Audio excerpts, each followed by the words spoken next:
Sir जी नमस्कार। नमस्कार। मुझे जानकारी मिली साहब कि आप रिटायर्ड हैं, शिक्षक हैं हाँ, और शिक्षा के क्षेत्र से आप रिटायर हुए हैं। हाँ, तो उसी सिलसिले में हम लोग आपसे कुछ बातचीत करना चाहते हैं, आपके अनुभवों को साझा करना चाहते हैं हुँ, और जिससे कि आपके जो अनुभव हैं वो समाज में लोगों के हित में काम आ सकें। हाँ, तो सबसे पहले हम जानना चाहेंगे साहब आपका परिचय, हुँ। तो आप अपना थोड़ा परिचय दीजिए संक्षेप में। सत्यराम वर्मा, हुँ। गाँव वाला बताया कि सारा बता दें। ग्राम नारायणपुर कुंवर, पोस्ट ऑफिस थाना खास, जनपद बस्ती। जन्मतिथि है हमारा 5/10/1962। 62। हाँ, और हाई स्कूल हमने नेशनल इंटर कॉलेज हरैया से 1978 में किया, इंटर 1980 में, और फिर बीए करने के लिए हम बस्ती APN degree college, Ambika Pratap degree college बस्ती से किए। अच्छा जी। 1987 में हमारी पोस्टिंग हुई। पहली पोस्टिंग आपकी हाँ, 1987 में हुई। 2/7/1987। अच्छा जी। प्राथमिक विद्यालय सूदीपुर। अच्छा। सूदीपुर यहाँ से 15-16 किलोमीटर है। हम साइकिल से डेली आते जाते थे। अच्छा। वहाँ पर जब पहुँचे हैं हम्म। तो सामान्य बिरादरी के लोग थे, लेकिन तो जब वहाँ पर छोटे कास्ट के बच्चे आते थे पढ़ने के लिए, तो हम वहाँ पर टाइम से जा करके पहुँचने लगे और प्रार्थना कराने लगे। तब सभी अध्यापक जो है टाइम टू टाइम आने लगे। वहाँ पर बहुत ज़्यादा लगाव हमारा हो गया। तो मतलब पहले जैसे आप कह रहे हैं कि जब आपने टाइम से जाना शुरू किया, हाँ, तो वहाँ पे लोग टाइम से आने लगे, इससे पहले टाइम से लोग नहीं आते थे। अब काव कहा जाए जब लेकिन तो यही विशेषज्ञ से जो है अक्सर अध्यापक को हर जाए खर्ची मिल जाते हैं। अच्छा। लेकिन वह विद्यालय पर गाँव के वहाँ का हेडमास्टर रहे, प्रधान अध्यापक। जब हम प्रार्थना में लाइन लगाए दी तब वो आवत रहे। मतलब आप इतनी दूर से पहुंच जाते थे। हाँ, सबसे पहले ही पहुंचते थे। हाँ, सारी व्यवस्थाएं शुरू करने के बाद फिर लोग पहुंचना चालू करते थे। तो आपकी करियर की शुरुआत जो है 1987 से हाँ, 1987 हुआ आपका। हाँ, शिक्षा के क्षेत्र में। हाँ, हाँ। तो आपने जैसे शिक्षा इतने सालों तक दिया, रिटायरमेंट आपकी कब हुई है? मार्च 1925, अरे 2025। 2025 में आपकी रिटायरमेंट हुई है, मार्च में। तो आपने एक लंबे टाइम तक शिक्षण का काम किया है। हाँ, और बहुत सारी चीजें आपने देखी होगी। जैसा कि माना जाता है कि पृथ्वी पे गुरु से बड़ा कोई नहीं है और गुरु ही पंडित है, गुरु ही ब्रह्मा है। तो गुरुओं की तो खैर इस देश में सम्मान हमेशा से अच्छा रहा है, सबसे ज़्यादा रहा है और सबसे ज़्यादा होना भी चाहिए, क्योंकि आप लोग देश की नींव को मजबूत करने वाले लोग हैं। तो इस क्षेत्र में आपका जो इतना टाइम बिताने के दौरान आपको कहीं कोई समस्या आई किसी तरीके की, कि जो आपकी ज़िंदगी में बहुत मेजर समस्या रही हो, कि पढ़ाने में वो चीज़ बाधा पड़ रही हो, बाधा डाल रही हो, आपके लिए रुकावट पैदा कर रही हो, या आप बच्चों को अपनी मर्जी से जो पढ़ाना चाह रहे थे नहीं पढ़ा पा रहे हो? मैं ऐसा कौनो रुकावट नहीं है, लेकिन जब से यहाँ रहा है 4-6 साल से, तब से रुकावट बाधा सरकार अपने मनसा से काम करावे चाहते है। पहले जो रहा था एकदम छूट रहा था, सब अपने पाठ्य पुस्तक से अपने विचार से सब पढ़ावत रहा। लेकिन जब से सरकार अपने अधीन कैली स्कूल डीपीपी के बाद से, तब से बहुत ज्यादा संकट आ गया। वो अपना चाहत है कि हम जो भेजी तो उन्हें के हिसाब से पढ़ाओ। अच्छा। हाँ, नहीं पहले कोनो ऐसा बाधा नहीं रहा और बहुत ठीक रहा। तो आपने शिक्षक के रूप में सबसे अधिक क्या पसंद किया? हम सबसे ज्यादा ही पसंद किया कि टाइम से आओ, विद्यालय पूरे टाइम तक रहो, और जो लड़कियां उन्हें कुछ न कुछ जरूर बताओ, पढ़ाओ लिखाओ, जो वो आगे चले, उन्हों का ना हो वही साथ अपनों ना हो। नाते 37 साल का सर्विस हमार रही। हम कहियो बिना टाइम के ना गए, अगर हम इलाज की याद देर हो जाए तो हम छुट्टी ले लेना। अच्छा। हाँ। मतलब गए तो टाइम से गए, अगर देर हुआ तो आपने छुट्टी ले लिया, लेकिन टाइम को मेंटेन किया हमेशा। मेंटेन किया, टाइम को, आने जाने का टाइम आपने मेंटेन किया। जिसकी वजह से जैसा आप बता रहे हैं उससे मुझे महसूस हो रहा है कि बाकी लोग भी आपकी वजह से ही टाइम को मेंटेन करते रहे स्कूल में, क्योंकि आपके पहुंचने से लोगों को ये लगा कि ठीक है भाई, अगर आप टाइम से आ रहे हैं, इतनी दूर से आ रहे हैं, तो हमको भी टाइम से पहुंचना चाहिए। इसलिए वहाँ का जो व्यवस्था थी वो ठीक मतलब रही। मैं तो सूदीपुर हम भैया खाली 91 में हम वैसे चला रहे हैं, अगस्त 91 में। अच्छा। एक बाद हम जब आन प्राथमिक विद्यालय बड़ेरिया में 91 से 25 तक वहीं हम रह गए। अच्छा, एक विद्यालय, एक ही विद्यालय, वहीं सहायक रहन, वहीं हेडमास्टर हो गया। अच्छा, वहीं कंपोजिट वहीं मिल गया। तो कुल मिला के आपने मतलब दो ही विद्यालयों पे आपने शिक्षण का काम किया। आपकी जो वो रही ट्रांसफर रहे, वो एक स्कूल से दूसरे स्कूल में ही हुआ, उसके बाद वहीं से रिटायर हो गए मास्टर की पोस्ट से। अच्छा, शिक्षा के क्षेत्र में आपको काम करते हुए आपकी जिंदगी में सबसे बड़ी चुनौती क्या आपको महसूस हुआ कि सबसे बड़ी चुनौती क्या रही आपके लिए? चुनौती, पहले लड़के सब मिल जाते रहे, अपने आ जाते रहे, लेकिन अब यह शायद अगर शिक्षा कायदे से नहीं दी जाए, नहीं पढ़ावा जाए, नहीं टाइम से रहा जाए, तो यह चुनौती है, लड़के नहीं मिले। अच्छा। लेकिन हमारे स्टाफ जो है, हम बड़ेरिया जब से आए, बीचे में कुछ कमी रही, लेकिन तो जब से नवा लड़के आए 2005 से, तब से हमारे खिया विद्यालय ब्लॉक में नंबर 1 पर चला। 1 नंबर पे आपका स्कूल था 2005 से। अच्छा। फिर उनके सबके प्रमोशन हो गए। बीचे में हमारे गिरावट आया 11-12 में। फिर हमारे क्या सहायक अध्यापक अशोक वर्मा आएगी। अच्छा। ये पटरी जो रही वो का ठीक ठाक लाइन। अच्छा, जो पटरी इधर उधर तितर बितर हुई थी, उसको दोबारा गाड़ी पटरी पे लाए। अच्छा।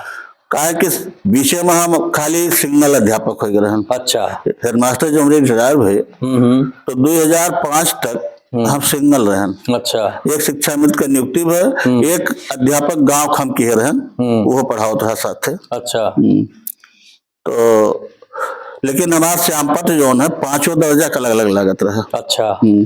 और एक बरगद के पेड़ है, वही नीचे 5 कक्षा बैठा देते रहे, और हर कक्षा में मॉनिटर नियुक्त किए रहे, और अपना देखते रहे, और एक अध्यापक आ जाए, एक शिक्षा मित्र रहे, वही से हमारा व्यवस्था अच्छा चलता रहा। तो मतलब जो भी रिसोर्सेस थे कम होने के बावजूद भी, रिसोर्सेस इतने कम होने के बावजूद भी आपने व्यवस्था ऐसे चाक चौबंद की थी कि बच्चों को इधर उधर घूमने का वो ना मिले, और लोग कहीं ना कहीं एंगेज रहें, बच्चे पढ़ते रहें, ऐसी व्यवस्था आपने बनाई थी। कम रिसोर्सेस में पूरी उसका यूटिलाइजेशन कर रहे थे। ठीक जी। आपका अगर हम बात करें तो आप अपने इस पूरे शिक्षा के टाइम में सफलता के रूप में क्या देखते हैं कि आपकी सफलता कहाँ रही, कितनी सफलता रही, और कौन सी सफलता सबसे अच्छी आप मानते हैं? सफलता जब लड़के आगे जाए हैं पढ़ावा, तो उससे ज्यादा खुशी और कौन बात ना हो भैया। अच्छा। तो जब वो पढ़ावा लड़के आगे जाते, तो वहां से इतना खुशी हो जाता कि वह कोई सफलता हो जाता। तो आप अपनी सफलता अपने बच्चों की सफलता में ही देखते हैं कि आपके बच्चे अगर आगे जाके सफल हुए और अच्छी नौकरी में गए, अच्छे पद पे गए, अच्छे समाज में उन्होंने काम किए, तो आपकी सफलता इसी में आप अपने आप को सफल मानते हैं। वही में हम खुश रहे थे कि हमारा लड़का पढ़ावा ये ओके। तो मतलब आपके बच्चे इस तरह से हुए और खुश रहे। और कुछ अपने अनुभव शेयर करना चाहेंगे? कुछ ऐसा कोई अनुभव आपका रहा इस 1987 से लेकर 2025 के बीच जब आप शिक्षण के कार्य में थे, इस बीच के कुछ ऐसे अच्छे अनुभव या कुछ खराब अनुभव, कुछ ऐसा है जो लगता है कि नहीं ये बताना जरूरी है, बताना चाहिए, जिससे लोगों को इसके बारे में जानकारी मिले? इसे अनुभव यह है कि जहाँ तुम्हें रह है, जहाँ वह सेवा करे है, वह लगन से काम करे चाहिए। अगर लगन से काम करबो तो समाज आगे जाए, और नहीं करबो तो समाज पीछे जाए। तो नाते मेहनत से काम करे चाहिए। जैसे हमारे खिया भैया अशोक भाई जब से आए, तब से ये बहुत मेहनत करते हैं। अच्छा। और इनसे आगे 69,000 बैच में एक आकांक्षा सिंह है, ये दोनों जने मिलकर हमार एकदम विद्यालय नंबर 1 पर और कर दे हैं। अच्छा। हाँ, ऐसे 9 उदय में लड़के पास हुए, और एक बाद एक ठो सरकार राष्ट्रीय छात्रवृत्ति योजना चलाएगा। जब कंपोजिट हो गए तो हमारे ख्याल से 5-5 लड़के हर साल पास हो लगे। अब नया छात्रवृत्ति जो है 9 से 12 तक 1000 रुपया पर मंथ मिले। अच्छा, तो ऐसे जनता में और बढ़ावा आएगा कि भाई ये मेहनत से पढ़ाई जाता, लड़के यहीं भेजे चाहिए। तो हमों को बहुत ज्यादा खुशी है कि हमारे रिटायरी आवत बा और इतना आगे हमारे विद्यालय से बढ़ाए दे कि ओकर तुलना कहूँ करब ना है। तो मतलब जो आपकी उम्मीद थी, जो 2 लोग आपके साथ बात ज्वाइन किए आपके साथ में, हाँ। वो लोग आपकी उम्मीदों के हिसाब से आपका साथ दिया। हाँ। और पूरी तरह आपने भी उनका साथ दिया और इस तरह से विद्यालय काफी आगे बढ़ा। हाँ। अभिभावकों को इस बात की खुशी हुई कि इस विद्यालय में पढ़ाई ठीक ठाक हो रही है और बच्चे भी आपके, मैंने सुना है कि जिला लेवल और स्टेट लेवल तक के बच्चे निकले वहां से। तो ये मैंने सुना कि उस विद्यालय का नाम रहा है और नवोदय विद्यालय में भी आपके छात्र गए हैं। तो इस तरीके से बहुत अच्छा मतलब रिजल्ट वहां का रहा है। अच्छा, मैंने सुना है कि आपका जब रिटायरमेंट हुआ है, रिटायरमेंट के दौरान आपको आपके सहयोगियों ने एक पार्टी दी जिसमें बच्चे भी शामिल थे और हमने सुना है कि आपकी विदाई पे पूरा मतलब वहां के जितना भी लोग थे सब रो पड़े थे। तो आपको उस टाइम पे कैसा फील हुआ, कैसा महसूस किया आपने? हमारा कई कारण रहा भैया ना, हम पढ़ाई के साथ साथ हम समाजों में डील करते हैं। अच्छा, अगर क्यों आए जाता है हमें लगे कि भैया हम बीमार है, भैया हमारे शादी है, हमारा कुछ मदद कर दो, तो हम उसका मदद कर देते हैं। अच्छा, चाहे वो दे चाहे न दे। तो इससे कुल से ज्यादा लगाव हो गया रहा। अच्छा, और पढ़ाई नंबर 1 का रहा। तो यह नाते जब क्यों वहां से आगे जाते है, हटत है, तो आत्मा सबके कष्ट में हो जात। हमारे दिन भर पूरा रोत रहन की अब ऐसे छूट जात बा, अभी बच्चे कहाँ मिले, अध्यापक कहाँ मिले, तब वो हम बराबर आवत जात रहन। मतलब वो जैसे आपको भी इस बात की पीड़ा थी कि इतने साल बाद आप वहां से उस जगह को छोड़ रहे थे। हाँ। और जिन लोगों की आपने अपनी जिंदगी में मदद किया था, जो लोग आए थे, चूंकि आप बता रहे हैं कि आप सामाजिक तौर पे भी काम करते थे, ऐसा नहीं कि सिर्फ पढ़ाई करवाना आपका काम था, और भी लोगों की मदद आपने किया, आर्थिक मदद भी किया। तो इस वजह से भी लोगों का ज्यादा जुड़ाव आपके साथ रहा। हाँ। लेकिन वो मंजर हमने देखा है कि उस मंजर मतलब उस टाइम पे ये था कि लोगों के आंसू नहीं रुक रहे थे, बच्चे भी रो रहे थे, अभिभावक भी रो रहे थे और बाकी लोगों के अंदर भी बहुत सारी पीड़ा थी। मतलब आपका वहां से जाना जो है लोगों के लिए बड़ा दुखदायी रहा उस टाइम पे। तो वो चीज बड़ी अच्छी लगी। अच्छा, कुछ ऐसा है जो आप आने वाली पीढ़ी को, या आप दो सवाल मेरे हैं इसमें। एक सवाल है उन शिक्षकों के लिए जो आगे शिक्षा दे रहे हैं, उनके लिए आप क्या संदेश देना चाहेंगे, और दूसरा सवाल है कि आप समाज के लिए क्या संदेश देना चाहेंगे, बच्चों के लिए क्या संदेश देना चाहेंगे? अब वह जो पढ़ावत है भैया ना, हमारा तो विचार ही है कि सब आपस में मिलकर रहे। अगर मिलकर रहे हैं तो विद्यालय का नाम रोशन हो, वही साथ अपनों नाम रोशन हो जितना अध्यापक है। अगर मनमुटाव रहे तो विद्यालय ना आगे जाए, ना आपस में मिलाव रहे। परिवार जैसा एक घर का रात है, वही की तरह से चलाओ चाहिए। जैसे हम जितना दिन हो रहे उतना दिन हमारे मुंह से ना शब्द ना निकला, चाहे जो अध्यापक हो, कि गुरुजी हम जाते, गुरुजी हम ही काम हमारी हो चाहिए, हम ना शब्द कहियो नहीं कहन। तो अगर ये शब्द सबके अंदर आ जाए तो टूटे के कोनो दिक्कत नहीं हो, और अगर नाई सहन शक्ति रही तो बिखराव हो जाए, शिक्षा चौपट हो जाए। ओके। और जब आपस में मनमुटाव रही तो लड़के नहीं है, लड़कन का बिखराव हो जाए। तो यह नाते जो वह गार्जियन रहते का ही चाहिए, सोचे चाहिए कि कैसे आज तक चला, वैसे उन्होंने चलाओ चाहिए। इस पूरे दौर में आपको सरकार से कहीं कोई शिकायत रही कि भाई सरकार ने ये नहीं किया, अगर ये करते तो शिक्षा बहुत अच्छी हो सकती थी, या ऐसा सरकार थोड़ी सी फैसिलिटी देती तो आप और आगे कुछ बच्चों को ले जा सकते थे और बेहतर कर सकते थे? पहले तो ठीक रहा भैया, लेकिन अब बांध है जो बांध दिन जाता है कि इतने तुम्हें काम करे है। अच्छा, या नाते अपने अलग विचार से कुछ ना कर सकते हो। अच्छा, अब ऐसा जो है इतना बंधन कर दिए हैं कि इतने तुम्हें पढ़ावक है, एका भरे का है, एका भरो, अगर खुला मानसिकता हो रहा है तो इससे ज्यादा पढ़ाई और लड़के और आगे जाए। हाँ, तो कहने का मतलब सरकार ने एक बाउंड्री बना दी है। हाँ, उस बाउंड्री के अंदर उन्होंने एक स्पेसिफिक प्रोग्राम दे दिया है, बुलेट पॉइंट्स बना दिए हैं कि इन्हीं पे आपको काम करना है, इससे आप आजू बाजू नहीं हट सकते। जो रास्ता उन्होंने बनाया उसी रास्ते पे आपको चलना है। भले आपको शॉर्टकट रास्ता पता हो या भले ही आप उस रास्ते से जाके बच्चों को आगे ले जा सकते हैं, लेकिन वो आप अपनी मर्जी से नहीं कर सकते। तो ये बंदिश होने की वजह से कहीं ना कहीं शिक्षा में गिरावटें पैदा हो रही, गिरावट आ रही है। अच्छा, जो सिलेबस रहे हैं बच्चों के लिए, आपने करीब इतने एक लंबे टाइम तक पढ़ाई करवाई है, सिलेबस से आप संतुष्ट हैं कि जो बच्चों को पढ़ाया जा, जो किताबें पढ़ाई गई वो किताबें बच्चों के लिए ठीक थी या उसमें भी आपको लगता था कि कोई बदलाव होना चाहिए? जैसे किताब जो है पहले तो अच्छी रही, लेकिन जब से डीपीपी या और सब शिक्षा आई गए, ये अपने मेथड से किताब बनाने लगे। अच्छा, तो किताब जब लड़कन के जानकारी से ऊपर रही वहां मैटर, तो वो समझ नहीं पाते। सबसे ज्यादा गिरावट तो ये हो जाती। तो कहने का मतलब आपका है कि जिस उम्र के बच्चे हैं उनको जिस लेवल की पढ़ाई करानी चाहिए वो बाद में जो किताबें बनानी शुरू हुई, जो उसको कंपोजिट मतलब उन्होंने बनाया किताबों को, वो किताबें उनके लेवल से ऊंची बनाई गई, जो उनको समझ में कम आती या कम आने लगी। उनके लेवल की किताबों को नहीं बनाया गया, उतना सरलीकृत नहीं किया गया कि जिससे बच्चे, उस उम्र के बच्चे आसानी से समझें और मन में उसको बिठा सकें, याद कर सकें और आगे बढ़ सकें। विचार तो हमारी है। आपका विचार यही है कि किताबों, तो क्या आपको लगता है कि जो जैसे प्राइमरी के स्कूल पे जो टीचर पढ़ाते हैं, किताबों का जब चयन किया जाए, उसमें सब्जेक्ट का सिलेबस का चयन किया जाए, तो क्या आपको लगता है कि आप लोगों का भी उसमें योगदान होना चाहिए या उसमें सरकार को बात करनी चाहिए कि भाई आप क्या चाहते हैं, किस तरीके की किताब, उसमें क्या सब्जेक्ट में क्या क्या रखा जाए? ये क्या सरकार को विचार लेना चाहिए?